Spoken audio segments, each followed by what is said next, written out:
సరిగ్గా కూర్చోలేరు, నిలబడలేరు, నడవనూ లేరు. ఇది ఓ పేద కుటుంబానికి పిల్లల రూపంలో దేవుడిచ్చిన శాపం. బుడిబుడి అడుగులు వేస్తూ పెరుగుతున్న క్రమంలో రికెట్స్ అనే మాయదారి రోగం ఆ ఆడపిల్లలను కాటేసింది. 20 ఏళ్లుగా నిండినా ఇంకా పసిపాపలుగానే మిగిలిన తమ పిల్లలను చూస్తూ ఏడ్చి ఏడ్చి తల్లిదండ్రుల కన్నీళ్లు కూడా ఇంకిపోయాయి. గుండెను బరివెక్కించే ఈ వాస్తవ కథ ఎవరిదో, ఎక్కడో ఇప్పుడు తెలుసుకుందాం.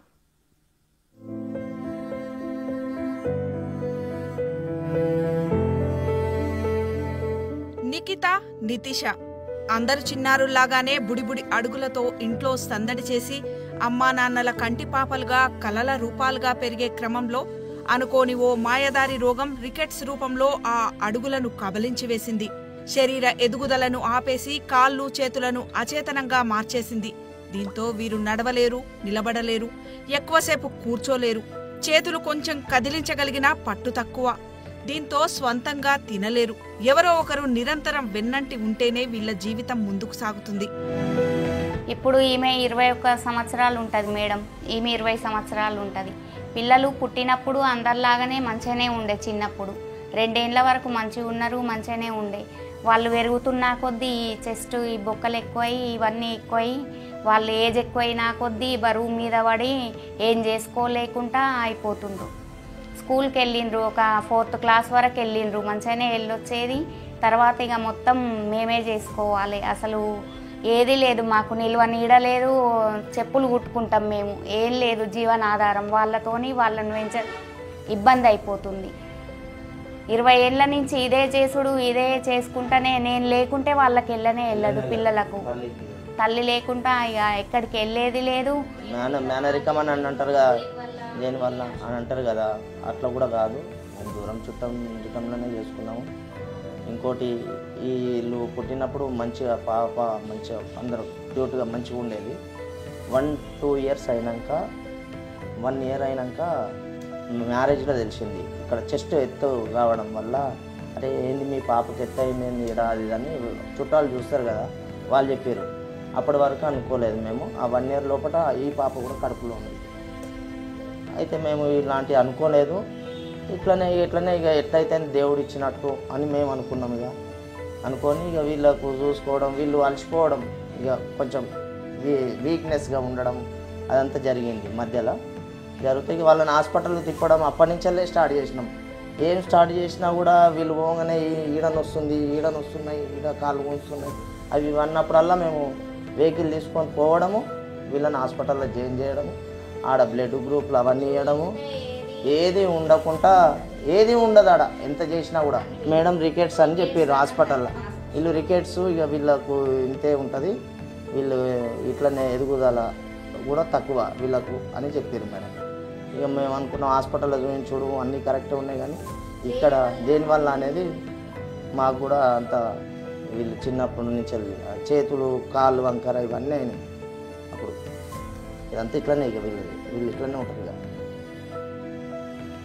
ఈ చేతులు, ఈ కాళ్ళు డి తక్కువ ఉందని అది ఇవన్నీ ఇట్లా, ఈమె ఇట్లా ఇవన్నీ వీళ్ళకి పట్టు ఉండదు.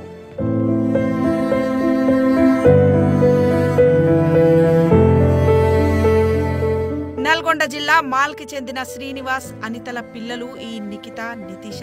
చెప్పులు కుట్టి ఆ చెప్పులు అమ్మడం ద్వారా బతికే శ్రీనివాస్ పిల్లల కోసం ఉన్నదంతా దారపోసి తిప్పని ఆస్పత్రి లేదు. చివరకు కటిక బీద స్థితికి చేరిపోయారు. ఓ పక్క చెట్టంతా ఎదిగి అమ్మా నాన్నలకు ఆసరాగా నిలవాల్సిన పిల్లలు ఇలా అయిపోయారనే బాధ, మరో పక్క బతుకులకు ఆధారం లేక నిత్యం బాధను దిగమింగుకుంటూ బతుకుతున్నాడు. ఇలాంటి పిల్లలతో మా ఇంట్లో వద్దు, ఖాళీ చేయమనే ఇంటి ఓనర్లతో మాటలు పడుతూ అవమానాలను ఎదుర్కొంటూ పిల్లలకు ధైర్యం చెప్తూ బతుకుబండిని ముందుకు లాగుతున్నాడు. అయితే వీళ్ళు మొత్తం ఇట్లనే, వీళ్ళు ఏడికి పోయినా కూడా, ఏడికన్నా చుట్టాల దగ్గర పోయినా కూడా వాళ్ళు నవ్వుకుంటూ ఉంటుంటారు. ఎందుకంటే వాళ్ళు ఇంట్లో వీళ్ళ లెక్క ఉన్న లేజా చూసి హేళన చేయడం అవన్నింటిలో జరుగుతూనే ఉన్నాయి. అయినా పట్టించుకోకుండా వీళ్ళని ధైర్యంగా చెప్పుకుంటుండేది. మేము ఏమనుకున్నామా, ఏం కాదు, మంచిగా ఉండదు పిల్లలతో, అది మేము కూడా అనుకుంటుండేది. కానీ ఎంతైనా వాళ్ళ దగ్గర పోనీకి వీళ్ళు నామోషాయి మళ్ళీ ఇంటికాడనే ఉంటారు. ఇక వీళ్ళు బయటికి వెళ్తలేరు. ఇక వాళ్ళ చుట్టాల దానిలో కూడా పెళ్ళిళ్ళలో ఎక్కడికన్నా పోయినా కూడా హేళన లెక్క చూస్తారు. ఏమన్నా ఉన్నా కూడా బయటి లెక్క పిల్లల లెక్క 18-20 సంవత్సరాల పిల్లల లెక్క లంగా వేసుకొని తిరిగేటోళ్ళు లెక్క వీళ్ళు ఉండాలి. ఆ టైంలో వీళ్ళు ఇట్లనే కుర్చీకే పరిమితం అయితే 2 years లెక్క ఉంటారు వీళ్ళు. ఇక గట్లనే ఇక మా పరిస్థితి ఇక్కడ వరకు ఈ టైం వరకు ఇట్లా గడిచిపోతుంది మేడం. ఏడికి పోయేటట్టు కూడా లేదు.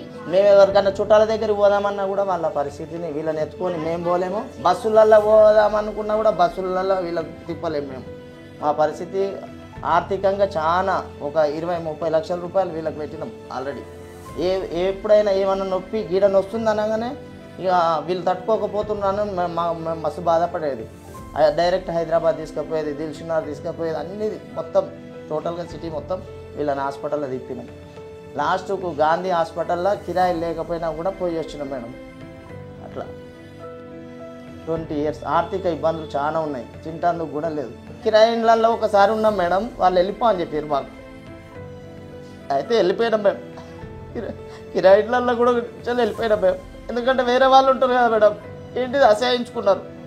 అట్లా కూడా పోయినాం మేడం మేము బయటికి. వేరే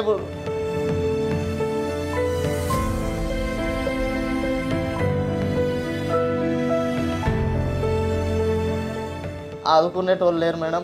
ఆర్థికంగా చాలా ఇబ్బంది ఉంది. పరిస్థితి అట్లుంది మాకు. తల్లి పోషించేది కూడా తల్లి చాలా కష్టపడుతుంది ఆమెకు. ఇప్పుడు ఈ నుంచి 10-20 మెట్లు దిగాలి మేడం బాత్రూమ్ పోవాలంటే. మళ్ళా పైకి ఎక్కాలి.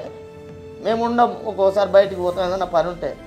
వీళ్ళు బాత్రూమ్ కూడా మధ్యలోనే పోతారు. ఒక్కోసారి మెట్లు దిగలేరు, మెట్లు ఎక్కలేరు. అంత పరిస్థితి ఉంది.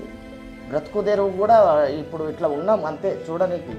కానీ లోపల మస్తు బాధ ఉంది, చెప్పలేని పరిస్థితి ఉన్నాం. ఎవరు ఆర్థికంగా సహాయం చేస్తే మేము సాయం గురించే చూస్తున్నాం మేడం. ఎవరైనా చేస్తే పిల్లలు ఇంకా బాగుపడతారని. ఏదో కళ్ళ ముంగట చంపుకోలేం కదా మేడం పిల్లల్ని.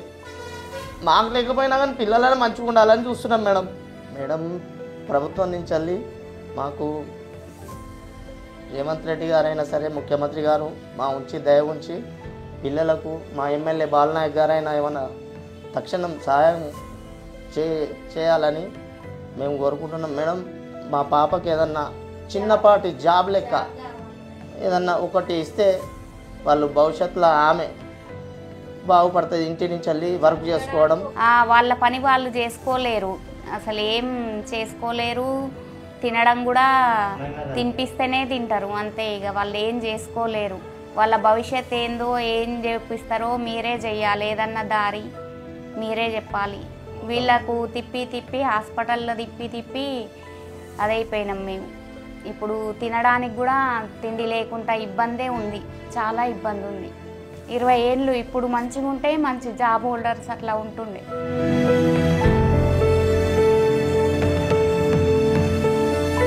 మేం బొమ్మలం కాదు, మనుషులం కాదు, ఏలియన్స్మి కాదు.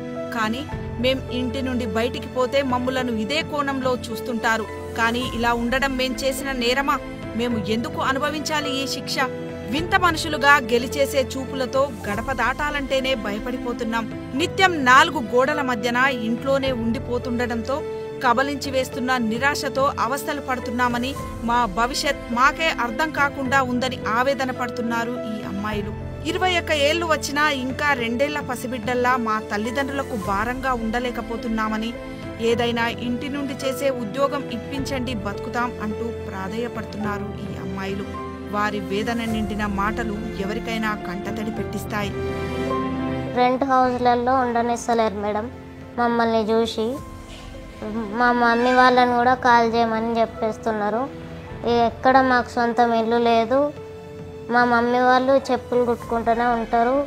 ఇంకా మాకు ఇదే ఉంది. ఇప్పుడు ఏమీ లేవు, ఎవరు దగ్గరికి రానియరు. 8th క్లాస్ వరకు వెళ్ళినాం స్కూల్కి. ఈ 8th నుంచి ఇక మాకు నడవడం రావట్లేదు. బాత్రూమ్ దగ్గర అది ఇబ్బంది అవుతుంది మాకు. ఓపెన్ 10th మొన్న రాసినాం, అప్పుడు కూడా కొంచెం ఇబ్బంది అయింది. ఇప్పుడు నేను ఏదైనా వర్క్ ఫ్రమ్ హోమ్ చేయాలని అనుకుంటున్నాను. చెల్లె 6th వరకు చదివింది మేడం. నేను 8th వరకు వెళ్ళిన స్కూల్కి. ఎక్కడికి వెళ్ళలేము, ఎండలో కూడా ఉండలేము. ప్రభుత్వం నుండి వీరికి ఇప్పుడు కావాల్సింది నిలువు నీడ, కొంత ఆర్థికంగా చేయూత. అవి ఇచ్చి వీరి బాధకు కొంచెమైనా ఉపశమనం కల్పిస్తే బాగుంటుంది.